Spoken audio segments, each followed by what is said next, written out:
এই যে আমি সবার প্রথমে উনুনটা জ্বালিয়ে নিলাম। দেখুন আমার উনুন খুব সুন্দর জ্বলে গেছে। হাওয়া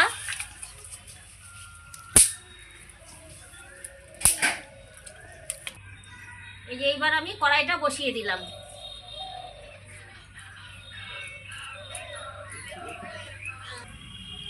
সবার প্রথমে আমি হেলাঞ্চার তরকারিটা করে নেব। দেখুন হেলাঞ্চাগুলো কত সুন্দর করে কেটেছি, আলুটা দিয়েছি, অল্প পরিমাণ সজনা ডাঁটাও দিয়েছি। দেখুন আমি রান্না করছি কিভাবে। খুব সুন্দর গরম হয়ে গেছে, এবার সরষের তেল দিয়ে দেব। আমার তেলটা খুব সুন্দর গরম হয়ে গেছে, এবার আমি আলুগুলো ছেড়ে দেবো।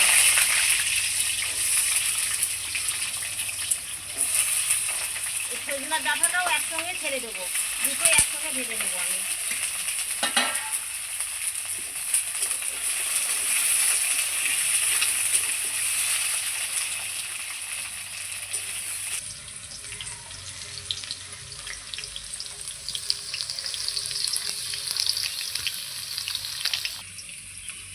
এই যে আলুটা সজনাটা একটু ভেজে নিয়েছি, এইবার দিয়ে দেবো আমি লবণ,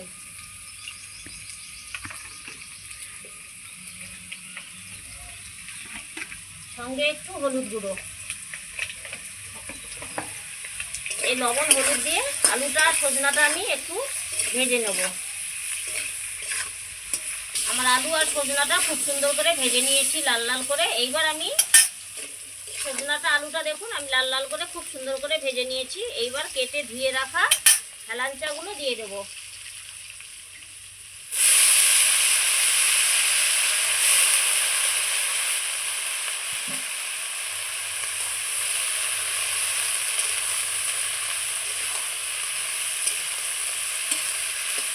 বাটনাটা দিয়ে আমি খুব সুন্দর নাড়চাড় করে এইবার অল্প ইটে ছেড়ে দেবো। আমি এই দিকে ততক্ষণ বাটনাটা করে আসবো। বাটনায় নিয়েছি দেখুন একটা বড় সাইজের রসুন, 4টে শুকনো লঙ্কা আর একটু সরষা, এটা আমি পেস্ট করে ফিরে আসছি। আলু সজনার ডাঁটা আর হেলাঞ্চা খুব সুন্দর করে আমার ভাজা হয়ে গেছে। এইবার আমি বেটে রাখা মশলাটা দিয়ে দেবো। এই দেখুন শুকনো লঙ্কা, রসুন আর সরষা।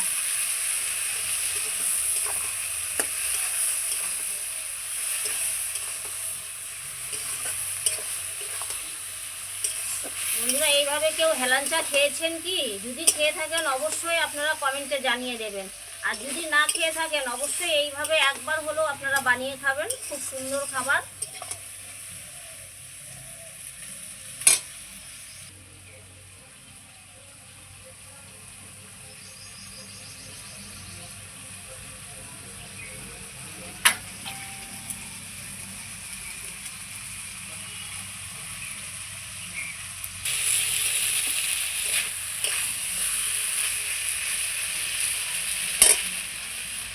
সরষা দিয়ে একটু ভেজে নিয়েছি, এইবার দিয়ে দেবো আমি বাটি ধোয়া জল।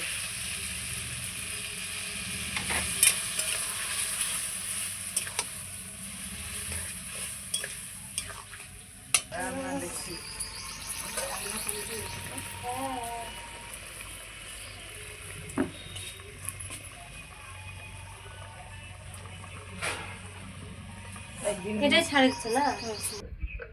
এই দেখুন আমার হেলাঞ্চার তরকারিটা কত সুন্দর হয়ে গেছে, চচ্চড়ি। দেখুন এইবার আমি নামানোর আগে সামান্য একটু মিষ্টি দিয়ে দেবো, কারণ এটা সরষা বাটা আছে তো সেই কারণে একটু মিষ্টি দিয়ে দিলাম, তাহলে স্বাদ বেড়ে যাবে। এই হেলাঞ্চা কিন্তু অনেকে খেতে চায় না, প্রচণ্ড তিতা বলে, কিন্তু বন্ধুরা এইভাবে একবার আপনারা হলেও বানিয়ে খাবেন, খুব সুন্দর খাবারটা, এত স্বাদ লাগে, তিতাও লাগবে না, খেতেও খুব ভালো লাগবে। দেখবেন গরম গরম ভাত আর এই হেলাঞ্চার তরকারি এরকম করে চচ্চড়িটা বানিয়ে নেবেন, এক থালা ভাত খেয়ে নেবেন।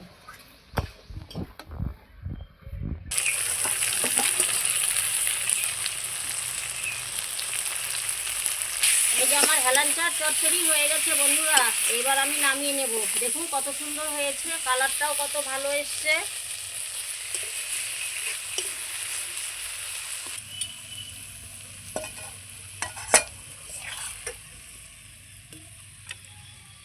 দেখুন হেলাঞ্চার চচ্চড়ি আমি নামিয়ে নিচ্ছি। এই যে বন্ধুরা আমার হেলাঞ্চার চচ্চড়ি হয়ে গেছে, খুব সুন্দর করে বানিয়ে নিয়েছি। কেমন হয়েছে আমাদের রান্নাটা অবশ্যই আপনারা কমেন্টে জানিয়ে দেবেন। আর রান্নাটা যদি আমার ভালো লেগে থাকে তবে একটা সাবস্ক্রাইব করবেন সঙ্গীতা রীতা কিচেনে, লাইক করবেন, কমেন্ট করবেন, বেশি করে শেয়ার করবেন। ফেসবুকে যদি দেখে থাকেন অবশ্যই ফলো করবেন। ধন্যবাদ। এই যে বন্ধুরা, আমার হেলাঞ্চার তরকারি হয়ে গেছে, চচ্চড়ি এটা বানিয়ে নিয়েছি। এইবার আমি নিম পাতাটা ভেজে নেব। খুব সুন্দর গরম হয়ে গেছে। এবার আমি সরষের তেল দিয়ে দিচ্ছি। সবার প্রথমে বেগুনটা ভেজে নেব। এই যে বন্ধুরা, তেল গরম হয়ে গেছে। এবার আমি বেগুনগুলো ছেড়ে দিচ্ছি।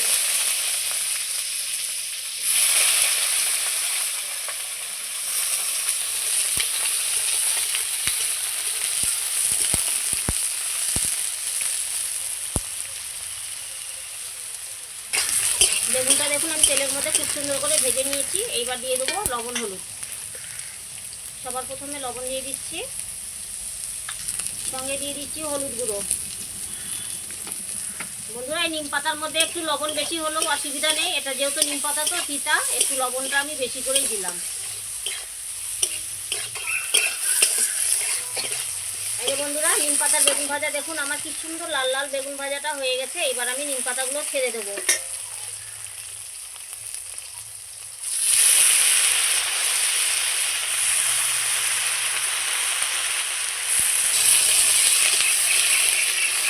দেখুন আমি বেগুনের সঙ্গে নিম পাতাটা খুব সুন্দর করে এখন ভেজে নেব। এই যে বন্ধুরা, এই নিম পাতাটা কিন্তু আলু দিয়েও ভাজা খাওয়া যায়। দেখুন আপনার দাদাভাই যেহেতু একটু সুগার আছে, আলুটা আমি দেই না, আমি বেগুন দিয়ে নিম পাতাটা ভাজা করি, খুব খেতে ভালো লাগে। আমাদের এর আগে চ্যানেলে দেওয়াই আছে। এই দেখুন না, আজকেও আপনার দাদাভাই নিম পাতা খাবে, ভীষণ ভালোবাসে। আবারও আজকে ভেজে নিলাম। আবার দেখুন এই দিকে হচ্ছে, সঙ্গে আবার হেলাঞ্চার শাকও করে নিয়েছি, দুটোই তিতা। মানে তিতাটা এত ভালোবাসে, মানে বলে বোঝাতে পারবো না। এই তিতা দিয়েই শুধু ভাত খেয়ে নেবে।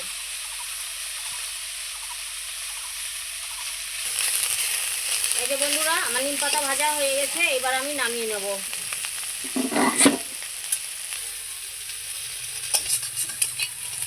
এই যে বন্ধুরা, আমার নিম পাতা ভাজা হয়ে গেছে, নামিয়ে নিচ্ছি।